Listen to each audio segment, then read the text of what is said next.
ustedes porque, bueno, solo nuestra exposición.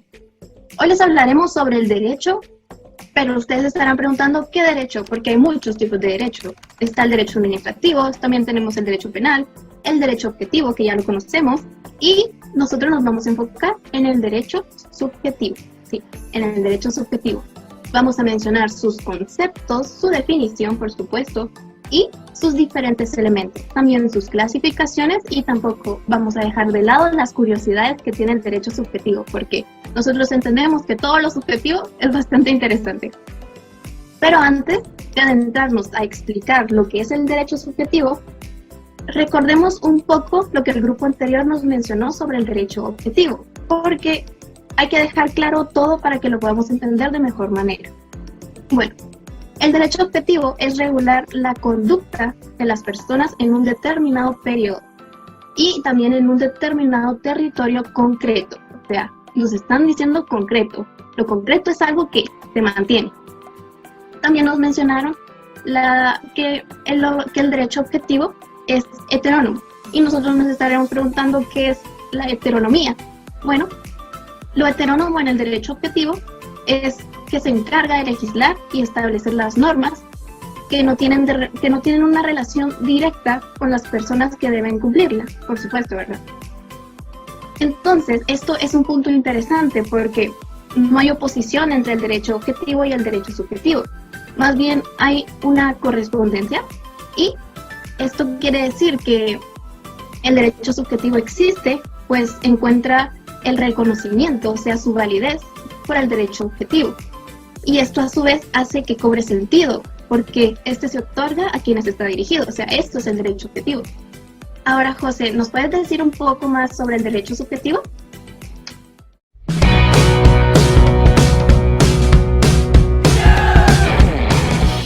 Gracias, Celeste. Cuando hablamos del derecho subjetivo, nos referimos al conjunto de potestades, libertades y facultades jurídicas que poseen los individuos. Los derechos otorgados se presentan con el propósito de permitir al individuo la libertad y oportunidad de satisfacer sus intereses o necesidades. Resaltamos que estos derechos están sujetos a ser protegidos por el Estado, mientras se encuentren aprobados por las personas que también conforman nuestra sociedad. El valor y poder de estos derechos se fundamenta a través de una norma jurídica que se puede comprender como un contrato o ley que ejerce al individuo a conformarse de cierta manera ante la sociedad. Ahora creo que escucho los llantos de un bebé. ¿Elsie? Efectivamente, José. Y es porque hablaremos de cómo nace el derecho subjetivo. Entonces, entraremos en contexto. Podemos decir que nace de una ley o de un contrato a través del cual alguien adquiere un derecho sobre alguien o bien sobre algo. Por mutuo acuerdo, por supuesto. Visto así, se trata de las funciones o las derivaciones del derecho objetivo. Como un aspecto muy importante a resaltar es que el derecho subjetivo podemos mencionar que es un fundamento en el consenso entre los individuos y es un contraste del derecho objetivo que usa entonces la coerción como una forma de cumplimiento. De acuerdo, entonces el derecho subjetivo, ¿cómo se manifiesta? Seguimos con muy buenas preguntas. El derecho subjetivo se manifiesta en poderes, pretensiones o exigencias que concierne al sujeto activo de la relación jurídica. Ojo ahí, la relación jurídica, que comprende la norma y en las obligaciones o los deberes respecto del sujeto subordinado. Ok, entonces vamos a plantear un ejemplo para entenderlo con mayor claridad.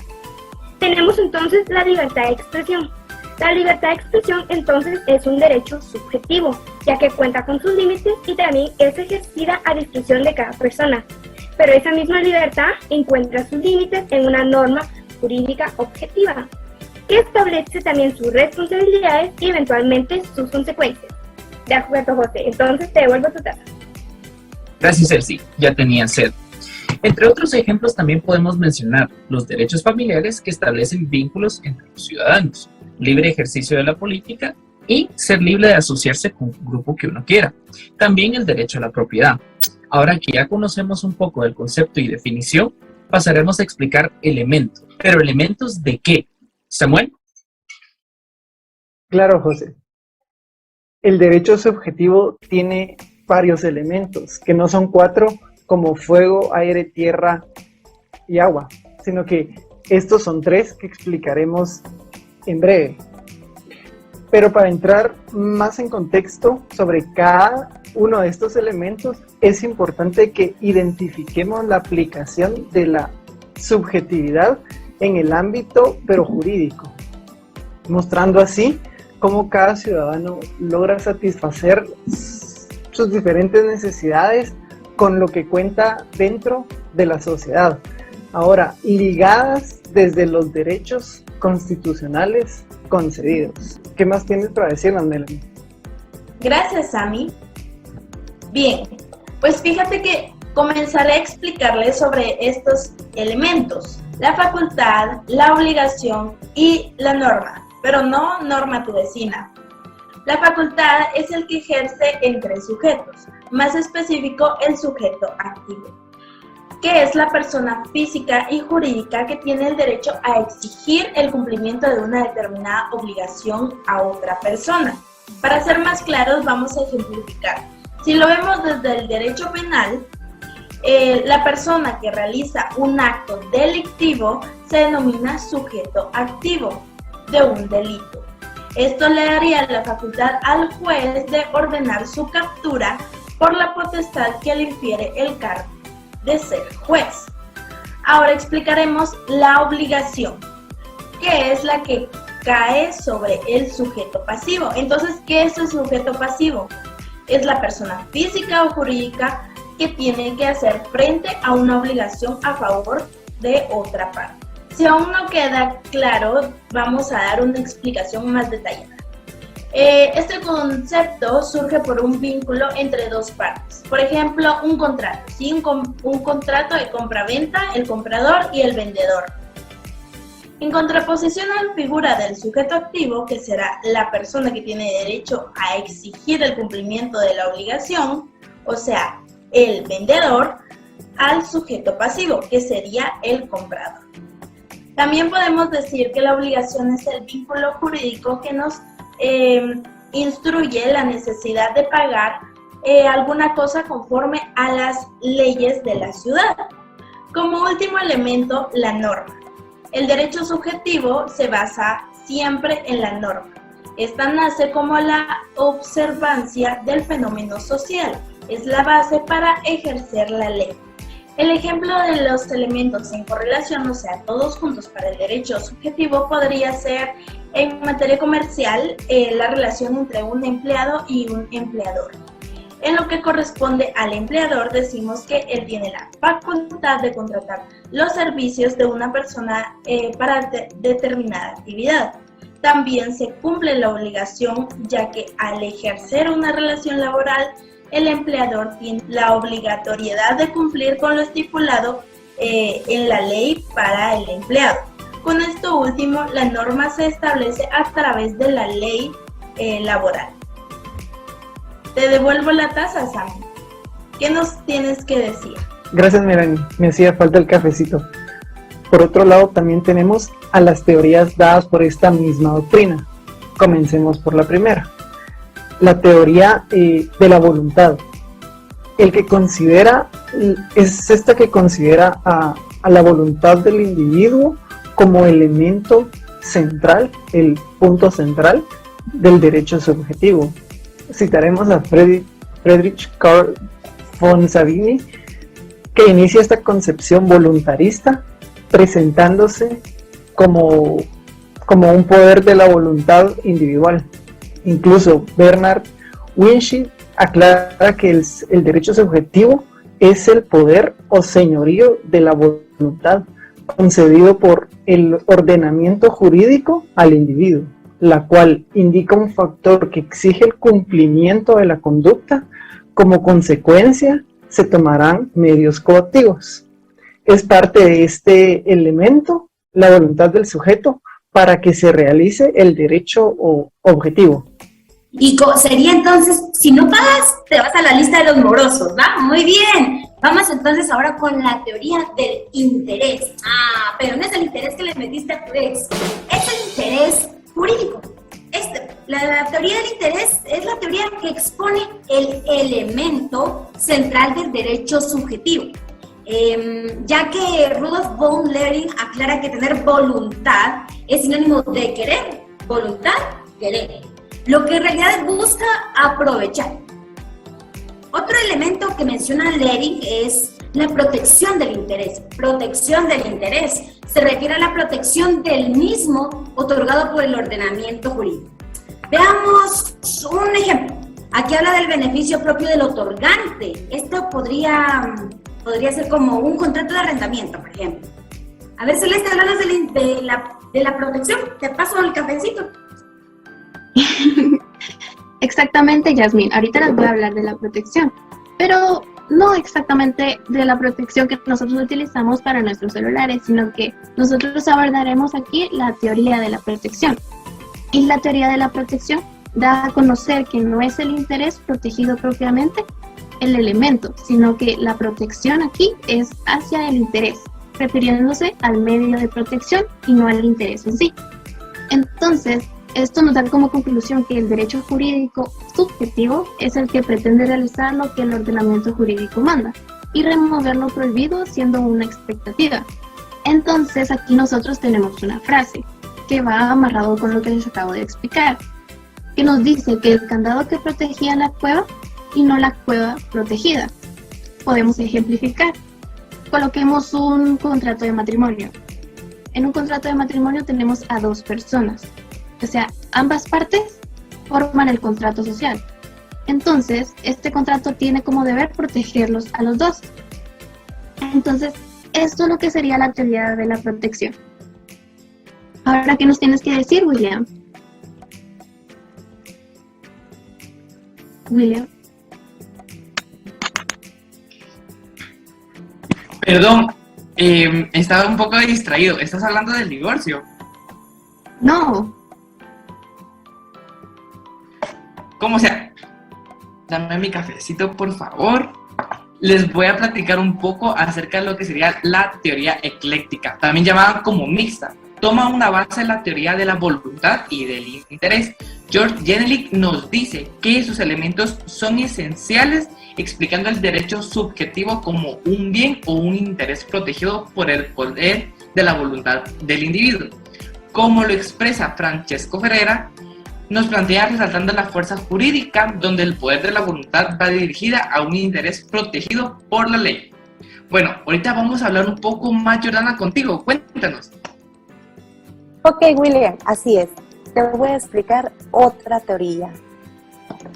La teoría de las facultas accendi. Esta teoría, presentada por los juristas de la Escuela Dogmática de la Civilística Italiana, nos expone que el elemento central del derecho subjetivo es el poder jurídico de obrar voluntariamente de los límites de la ley, quedando este elemento definido como la facultad de obrar para la satisfacción de un interés reconocido por la ley. También podemos decir que son las prerrogativas pertenecientes a una persona que le permiten exigir de otra prestaciones o abstracciones. Un ejemplo coloquial de esto es: mi derecho termina donde empieza el tuyo. Todos tenemos derechos inmutables, los cuales nos permiten exigir a otros sin que estos traspasen la protección de los otros. Vamos con Rafa. ¿Qué nos tienes que decir? ¿Un trago? Bravo, Jordana, muchas gracias por tu aportación. Yo ahora, sin embargo, les voy a dar una clasificación del derecho subjetivo. Este derecho se clasifica según sus características, de las cuales tiene tres importantes, las cuales son según conducta debida, según su efecto y según su régimen jurídico. Las facultades del derecho de la norma jurídica pueden consistir en no hacer o exigir la realización de la conducta ajena. Por ejemplo, la conducta propia, siempre que permita hacer o descartar actividades. Hablando más específico, consiste en la facultad que tengo de hacer o no hacer lo que desee, siempre que sea algo lícito. Por ejemplo, tenemos el derecho a comprar propiedades y hacer uso de las mismas. A la conducta ajena siempre se permite solicitar el comportamiento positivo o latente. Si tratamos de explicarlo mejor, es una facultad que tengo de exigir a otra persona una determinada conducta. Por ejemplo, podemos decir de que a la hora de realizar un préstamo podemos exigir al deudor pagarnos. Entonces, para describirnos mejor, los efectos que tiene esta, tómate una tacita de café, Will. Gracias, Rafa, pero sinceramente ya estoy cansado de tanta cafeína por hoy. Pero bueno, vamos a hablar un poco acerca de las siguientes clasificaciones del derecho subjetivo. Tenemos ahora el según su efecto. Este se divide por relativo y absoluto. En el relativo se da siempre que un derecho se declara contra otra persona o personas explícitamente reconocidas. Si aún no queda completamente claro, te lo explico. En sí nos dice que cuando el sujeto pasivo de la relación jurídica está claramente determinado. En cambio, en el absoluto se da siempre que se declara un derecho contra la sociedad en su conjunto total. Sé que está un poco confuso, pero te lo explico. Ahora vamos a hablar que el sujeto pasivo de la relación jurídica es indeterminado. Ahora, ya que lo definimos, podemos dar algunos ejemplos. Ahorita tenemos el derecho a la propiedad y el derecho de la personalidad. Como darte una explicación sería qué religión profesa cada uno. Pero Katy, cuéntame, ¿qué religión profesas tú? Te paso un poquito de café. Esos son otros principales. Voy a mejorar más sobre el régimen jurídico que existe. Pues existen dos, el público y el privado. Empezaremos hablando por el público. En los derechos públicos subjetivos se establece una relación jurídica entre los particulares y el Estado. Desde otro punto de vista más detallado, podemos definir que son los que se encargan de regular las relaciones entre el Estado y los particulares. Pues ejemplifiquemos un poquito para que nos quede más clara la definición del régimen público.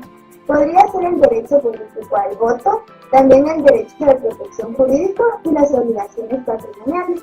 Ahora hablemos sobre el privado. En el momento en que se trata de poderes afirmados contra las personas, se practican las relaciones con los extraños o contra el Estado. Se actúa no como sustancias soberanas, sino como otro animador legítimo. Es una larga definición, pero para ampliarlo un poquito más y que nos quede de una forma más clara, podríamos decir que en lo privado son todos los que se encargan de regular las relaciones entre particulares. ¿Qué te parece esto, José?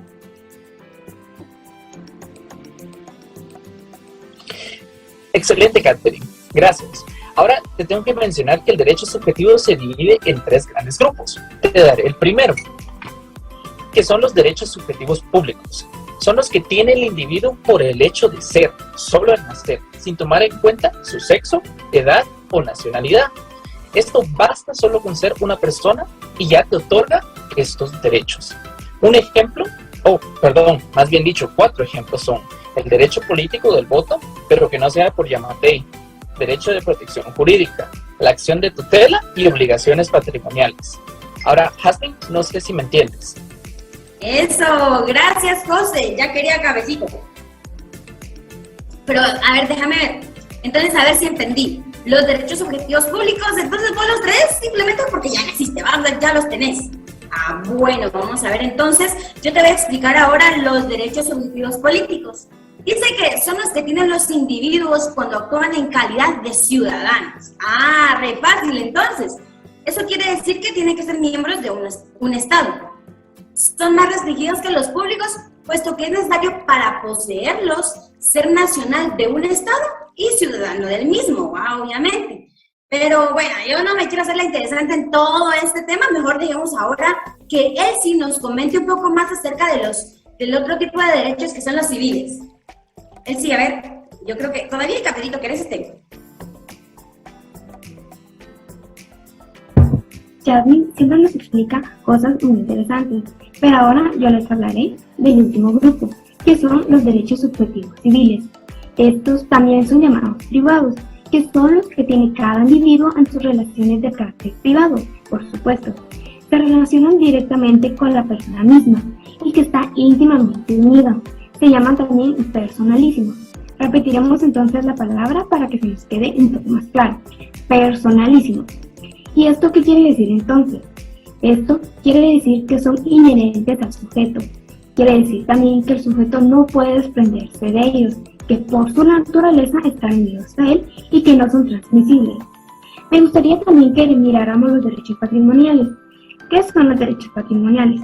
Primero, tenemos que decir que estos se distinguen de los anteriores con el contenido, que en este caso es de carácter económico, es decir, estimable en dinero.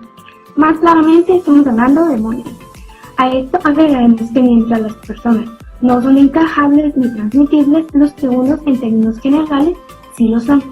El derecho subjetivo patrimonial entonces puede clasificar en reales, universales, de propiedad intelectual, personalísimos, personales o bien de familiares patrimoniales. Por otro lado, tenemos también a los derechos reales. Son los que se conceden a un titular un poder directo e inmediato sobre la materia bien del derecho, y que dicho derecho no puede ejercerse con expulsión de todos los demás individuos que son titulares del mismo. Por último, vamos a plantear algunos ejemplos. Estos serían la propiedad, la prenda, la recepción, la posesión, entre otros. Ok, pero ahora iremos con Melanie para que ella nos pueda explicar de mejor manera las divisiones que encontramos en este grupo. Claro, Elsie. En este grupo encontramos también el derecho de crédito. Son los que tienen como origen una relación intermedia entre dos personas. Se define como una facultad que tiene una persona para exigir a otra el pago de una prestación o la realización de un hecho positivo o negativo. Podríamos decir la relación de un acreedor y un deudor. ¿Y qué otro derecho vemos en este grupo de los subjetivos civiles, Rafael? Claro, Melanie. Para ampliar un poquito más del tema, vamos a hablar de los derechos universales, pero no de los universos de Marvel. Para adentrarnos un poquito más, el concepto jurídico indica que el conjunto de bienes afectados a un fin determinado, de hecho o jurídicamente, es decir, que hacen parte de un todo, estos pueden ser universum corpus, cuando son de la misma especie, o universum ius, cuando son de diferente especie, pero destinados a un mismo fin. Son todos aquellos derechos que le pertenecen a todos los seres humanos. Para ponerlos en palabras simples, por ejemplo, los derechos humanos y la educación y la salud, que son derechos que todas las personas tenemos acceso a ellos, o es la idea que todos tengan acceso. Los derechos de propiedad intelectual, las cuales son de la producción del talento o el ingenio de la propiedad de los autores. Es el derecho que regula las creaciones intelectuales del ser humano, en el ámbito artístico, científico y literario, plasmado en cualquier soporte, por ejemplo, las pinturas de arte y los inventos. Los derechos personalísimos son aquellos derechos con el cual el titular tiene la autoridad económica y por tanto pueden valorar el dinero. Sin embargo, como condición de estos derechos deben estar fuera del comercio. Se predica de ellos que son intransferibles e intransmisibles, siendo por tanto esta última característica la cual les imprime su carácter personalísimo o propio. Son derechos inherentes a la persona. Para ponerles un ejemplo, la identidad, la vida o el honor. Ahora bien, ¿será que son lo mismo los derechos personalísimos que los derechos personales? Una más. Claro que no, Rafa. Los derechos personales son diferentes. Derechos personales o créditos son los que solo pueden reclamarse de ciertas personas que, por un hecho suyo o la sola disposición de la ley, han contraído las obligaciones correlativas. De estos derechos nacen las acciones personales. En palabras más sintetizadas, son aquellas que surgen cuando un sujeto llamado acreedor existe dentro de otro sujeto llamado deudor. Una prestación determinada, evaluable en términos monetarios. Ejemplo de esto es la relación comercial de las tiendas de barrio. Será el elemento acreedor-deudor. Derechos de familia patrimoniales. Son aquellos derechos consecuencia del derecho de familia. Se predica del patrimonio porque tiene una estimación económica y familiares porque surge de las relaciones de familia. Siendo así, el derecho a la sucesión es considerado derecho de familia patrimonial porque surgió de la relación de familia y presenta una estimación económica. Ejemplo, las jefaturas heredadas o cargos gerenciales. ¿Qué nos puedes decir, Catherine? Ya que terminaste con la clasificación de órganos, puedo decir las características principales. Empecemos. Una de las primeras es que este derecho no hace referencia a las normas jurídicas, sino que estas son facultades derivadas de la propia norma. En segundo lugar, puedo mencionar que no establecen obligaciones a la ciudadanía, ya que este derecho es la posibilidad que tiene el ciudadano de ejercer el derecho que se atribuye en una norma, ya que este no es imperativo. Cuando el ciudadano ejerce el derecho subjetivo, debe respetar los límites establecidos por los derechos subjetivos de terceros. Otra característica puede ser que nace del derecho objetivo. Y para terminar, puedo mencionar que este derecho representa la facultad del ciudadano a obligar a otra persona a cumplir una obligación. Pero, ¿qué nos puedes mencionar, William? Gracias, Katy. Ahora sí, de tanto hablar, sí necesito un sorbo de café. Pero bueno, las características que tú mencionas, qué cool están. Ahora te menciono unas que yo estaba investigando. Podemos encontrar como el principal objetivo de este derecho es satisfacer o gobernar los propios intereses del titular de este derecho. Pueden ser de índole pública o privada. También el derecho subjetivo se basa en una norma jurídica. En otro punto encontramos que el titular de este derecho puede ser una persona física o una persona jurídica. El objeto de este derecho son las cosas sobre lo que recae el sujeto de derecho. Da igual que la cosa sea material, del derecho a la propiedad, o inmaterial, como lo es la propiedad intelectual. Ahora vamos a ver quién quiere un poco más de café. Ok, entonces, como otro dato curioso, tenemos que para el Kelsen señala que un derecho subjetivo es la norma jurídica en relación a aquel individuo que debe expresar su voluntad para el efecto que la sanción sea ejecutada. Y entonces, ¿qué nos dices tú, Celeste? Como otro dato curioso, tenemos la definición de George Forbes sobre el derecho subjetivo. Según su idea expresada, él lo definía como una imagen convexa y cóncava. Lo convexo tenemos que definir que es una curvatura que se va hacia adentro y lo cóncavo es una curvatura que se va hacia afuera. Entonces, él lo veía desde el modo en que había una parte externa y una parte interna de cómo utilizar el derecho subjetivo. Entonces, nos señala que los derechos subjetivos son facultades que el individuo tiene en relación con los miembros del grupo social al que pertenece y el estado del cual forma parte. Asimismo, dice que el ser humano es un ser eminentemente social, por lo que establece relaciones de diversos tipos con el resto de los integrantes de su grupo social o de una comunidad. Además, muchas de estas relaciones tendrán un carácter jurídico. Ahora, ¿qué piensas, Yasmin? Bueno, ahora tengo acá una duda existencial, que fijo vos también la tenés. A ver, ¿qué fue primero? ¿El derecho objetivo o el derecho subjetivo? Te tengo la respuesta. Se sostiene que el derecho objetivo es anterior al subjetivo. Es en virtud de que precisamente es el primero el que crea el segundo, como todo, ¿no? Primero tiene que surgir algo para que surja lo siguiente. No se puede concebir, se dice, una facultad jurídica que no haya sido preestablecida por una norma. Sí, van datos re interesantes y aparte re importantes, así que pensalo un montón y recordá lo que te acabo de decir. A ver, Melanie, después de haber tratado, analizado un montón de cosas acerca del derecho subjetivo, comentame, ¿qué cosas positivas, negativas, interesantes sacamos? Pues fíjate, Yasmin, que desde nuestro punto de vista pudimos identificar factores, como tú lo dices, positivos, negativos e interesantes. Veamos qué tenemos en los positivos. Encontramos como primer factor que es un conjunto de normas, que el derecho subjetivo es un conjunto de normas y reglas que regulan la vida cotidiana. El segundo factor que tenemos es que se encuentra basado siempre en una norma. Y el tercero, otorga normas jurídicas a los ciudadanos. ¿Catherine? Muy bien, Melanie, pero recordemos un poquito que entre el derecho subjetivo en la ciudadanía también podemos encontrar cosas negativas. Mencionaré tres particulares de ellas.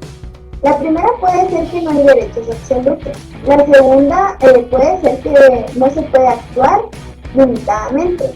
Y la tercera es que la titularidad no concede la potestad. Pero saben, los últimos datos son los más interesantes. Veamos. Como número 1 tenemos a las facultades que tienen los ciudadanos al satisfacer sus propias necesidades. El número 2, la obligación recae sobre el sujeto pasivo. Y el número 3, el derecho subjetivo puede ser una ley o un contrato. Para terminar, el último sorbo. El derecho subjetivo está en relación estrecha con el derecho objetivo, del cual todos tenemos por naturaleza, siendo este de pertenencia individual, solo por el simple hecho de existir. Así que podemos vivir la vida con derechos. Hemos llegado al final de este bonito video, que tanto nos ha dejado de aprendizaje.